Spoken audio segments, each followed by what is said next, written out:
বোয়ালখালীতে সেনাবাহিনীর বিশেষ অভিযানে আটক ৪ সন্ত্রাসী। উদ্ধার করা হয়েছে বিপুল পরিমাণ অস্ত্র, গোলাবারুদ এবং নগদ অর্থ। শুক্রবার রাত 4:30টায় চট্টগ্রামের বোয়ালখালী উপজেলার শ্রীপুর খরণদ্বীপ এলাকায় গোপন সংবাদের ভিত্তিতে এই অভিযান পরিচালনা করে বাংলাদেশ সেনাবাহিনী।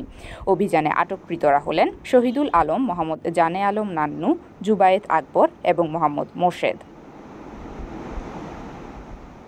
অভিযান চলাকালে তাদের কাছ থেকে ৪ round rifle ammunition, ১০ round shotgun ammunition, ৩টি বাংলাদেশি পাসপোর্ট, ২৫টি মোবাইল ফোন, ২১টি দেশীয় অস্ত্র এবং নগদ ১,৭৬,৪২৫ টাকা উদ্ধার করা হয়।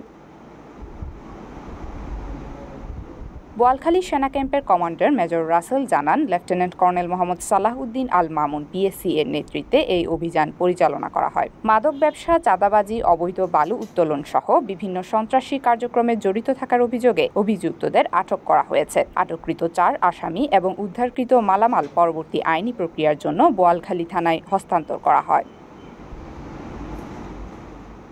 হোসাইন মাহমুদের তথ্যচিত্রে desk report, CTG news, Chittagong.